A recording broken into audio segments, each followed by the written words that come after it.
دوستو، اسلام دین فطرت ہے، اس پر آ کر دین مکمل ہوا۔ اس کی ضابطہ شریعت مکمل ترین شریعت ہے، اس کے اندر مکمل ضابطہ حیات موجود ہے۔ زندگی کی ہر عمل کے مطابق رہنمائی موجود ہے۔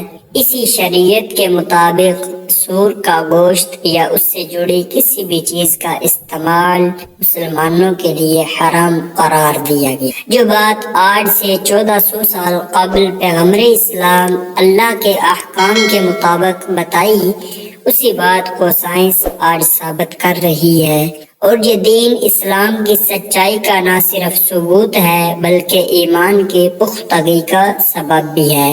سور اپنے ہی فضلے کو غذا کے طور پر استعمال کرتا ہے۔ سور اپنے پیشاب اور پخانے کو کھا جاتا ہے۔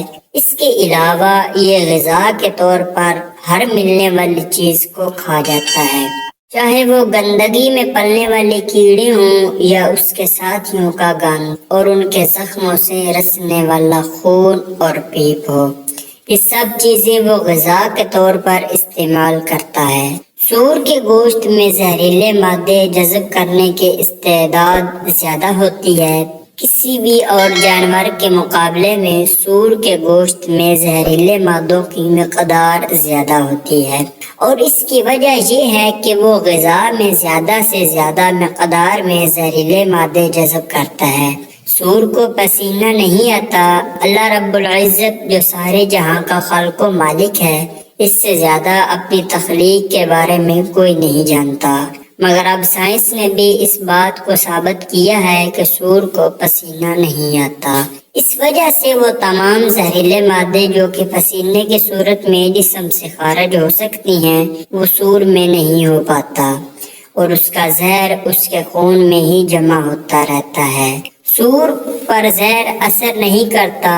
سور کے گوشت میں پہلے ہی زہر کی مقدار اتنی زیادہ ہوتی ہے کہ اس کو مارنے کے لیے اگر زہر دیا جائے تو وہ زہر اثر نہیں کرتا۔ سانپ کے کاٹنے کا اثر نہیں ہوتا۔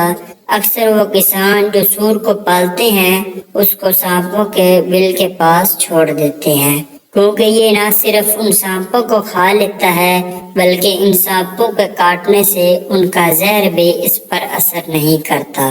سور کا گوشت جلدی سڑنے لگتا ہے۔ جب سور مر جاتا ہے تو بیکٹیریا اور دیگر حشرات زیادہ تیزی سے اس کے گوشت پر حملہ آور ہو کر اس کو دوسرے جانداروں کے مقابلے میں جلدی سڑا دیتے ہیں۔ سور کا گوشت کسی بھی درجہ حرارت پر پکنے کی صورت میں جراثیم سے پاک نہیں ہوتا۔ آج تک اس بات کا پتہ نہیں چلایا جا سکا کہ کس درجہ حرارت پر پکنے کے بعد مکمل طور پر اس کے گوشت میں موجود زہریلے مادوں کا خاتمہ ہو سکتا ہے۔ سور کے گوشت میں چکنائی کا تناسب بہت زیادہ ہوتا ہے۔ سور کے گوشت میں چکنائی کا تناسب کسی بھی دوسرے جانور کے گوشت کے مقابلے میں انتہائی زیادہ ہوتا ہے، جو انسان صحت کے لیے بہت خطرناک ہے۔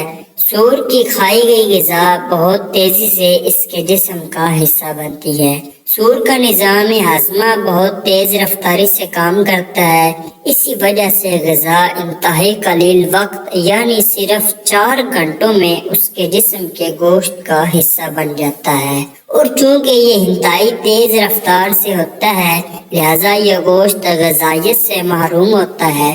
سور میں 30 ایسی بیماریاں موجود ہوتی ہیں جو انسان میں فوری طور پر منتقل ہوتی ہیں۔